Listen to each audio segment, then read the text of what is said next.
ساتھ موجود ہیں ڈاکٹر صاحبہ. بہت شکریہ آپ کا کہ آپ نے میں وقت دیا. ڈاکٹر صاحبہ جیسے ابھی ہم نے اسد عمر صاحب کو بھی سنا جو کہ این سی او سی کے سربراہ بھی، انہوں نے بولا کہ ابھی ویکسین مجھے نہیں لگی، ابھی vaccine prime minister Imran Khan کو نہیں لگی. جو ویکسین آئی اس کا مقصد یہ ہے کہ پہلے وہ ہیلتھ لائن ورکرز کو لگے گی، پھر معمر افراد کو لگے گی. ایسے میں ہم دیکھتے ہیں کہ جب ایسے کوئی بااثر فیملی آ کے ویکسین لگوا لیتی ہے تو کیا ایکشن لیا جائے گا ان کے خلاف؟ جی دیکھیں، یہ بالکل اس کے اوپر ایکشن بھی ہوگا، اور میں سمجھتی ہوں کہ کل ڈاکٹر فیصل سلطان نے اس کے اوپر بڑا سخت سندھ حکومت کو میسج ڈلیور بھی کیا ہے کہ ایک مضبوط نظام بنایا گیا ہے جس کے تحت پریورٹی گروپس کو پرائرٹائز کیا گیا ہے. اور ظاہر ہے سب سے بڑی پریورٹی جو ہے وہ front line health care workers ہیں جو ڈائریکٹلی اس وقت کرونا پیشنٹس کو ڈیل کر رہے ہیں، چاہے وہ آئی سی یوز میں ہیں، چاہے وہ نرسز ہے، یا وہ ٹیکنیشینز ہیں جو وینٹیلیٹرز کو مانیٹر کرتے ہیں، یا وہ ایمبولینس ڈرائیورز ہیں جو کہ کرونا پیشنٹس کو کمیوٹ کرتے ہیں. یہ تمام لوگ جو ہیں یہ ہماری فرسٹ پریورٹی ہے، اور یہ ساری چیزیں جو ہیں ایک رجسٹریشن سسٹم کے تھرو چل رہی ہیں، اور ہر ویکسین جو ہے اس کی ایک اکاؤنٹیبلٹی ہوگی کہ وہ کہاں گئی ہے، کیونکہ جو ویکسین لگے گی اس کا ایک ڈیٹا بیس بنے گا. تو اگر یہ front line health care workers کے علاوہ کہیں لگی تو اس کو ٹریس کرنے کا ایک واضح میکانزم موجود ہے، اور جہاں جہاں اس کی وائلیشن ہوگی ڈیفینیٹلی اس کے اوپر ایکشن لیا جائے گا.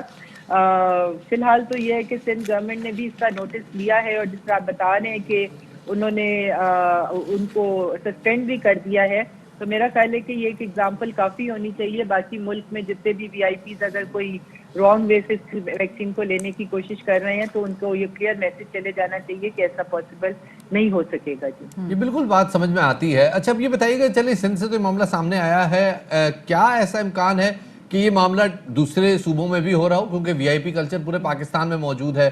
ٹریس کرنے کا میکانزم کیا ہے؟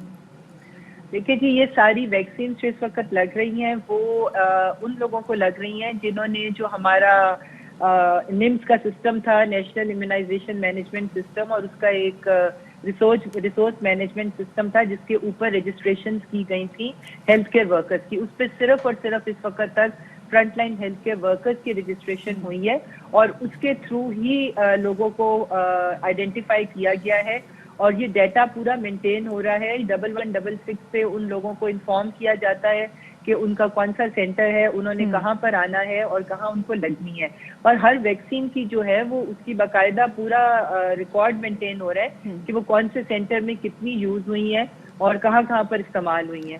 تو یہ فوری طور پہ ٹریس ہو جائے گا. اگر یہ ان رجسٹرڈ لوگوں کے علاوہ اگر کسی کو لگی تو آبویسلی یہ چیزیں ٹریس ہو جائیں گی جس طرح سے یہ ٹریس ہو گئی ہے.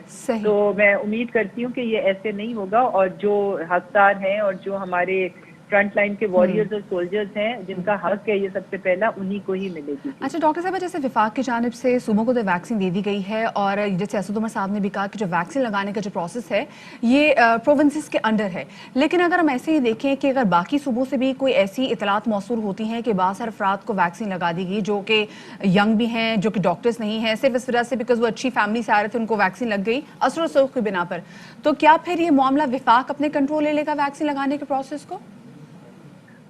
دیکھیے جی، پھر ظاہر ہے کہ ایک اوور سائٹ کا میکانزم جو ہے وہ تو پہلے بھی موجود ہے، اس کو مزید اسٹرینتھن کیا جائے گا، مزید اسٹرانگ کیا جائے گا، کیونکہ ایونچولی لگنی تو یہ صوبوں میں ہے، اور انفراسٹرکچر جو ہے وہ 18ویں ترمیم کے تحت جو ہیلتھ کا جو اسٹرکچر ہے سارا ہاسپٹلس کا اور رورل ہیلتھ سینٹرز کا، جہاں تک ہم اس کو جس طرح سے جو 578 ایڈلٹ ویکسینیشن سینٹرز پورے ملک میں بنے ہیں وہ ظاہر صوبوں کے اندر ہی بنے ہیں، اور وہ جو صوبوں کے زیر انتظام ہاسپٹلس ہیں ان کے اندر بنے ہیں.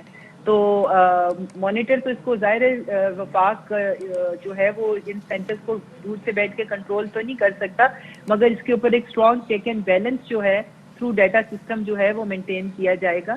اور مگر میں سمجھتی ہوں کہ یہ ایک ایگزامپل کافی ہے سمجھنے کے لیے، اور اگر کوئی ایسی قسم کی اگر کوئی ہوئی تو وہ فوری طور پہ ٹریس ہو جائے گی، اور ظاہر ہے کہ اس کے اوپر پھر ایکشن ہوگا. بہت بہت شکریہ جی. ڈاکٹر نوشین احمد صاحبہ پارلیمانی سیکرٹری برائے کو ہمارے ساتھ موجود تھی، بتا رہی تھی کہ جناب یہ ایک بڑا کروشل معاملہ ہے، اس میں اگر اثر و رسوخ رکھنے والی فیملی سامنے آ جائیں گی تو ان لوگوں کا حق مارا جائے گا، ان ڈاکٹرز کا حق مارا جائے گا، ان معمر افراد کا حق مارا جائے گا جو کہ اس وقت کرونا وائرس سے زیادہ سسیپٹیبل ہے، اس حوالے سے زیادہ ایکسپوجر رکھتے ہیں. بہت بہت شکریہ جی. آگے بڑھتے ہیں. Fly with PIA and save gold. Register now. Scan QR code Then register yourself to get gold and loyalty benefits. Powered by ARY Sahulat Wallet.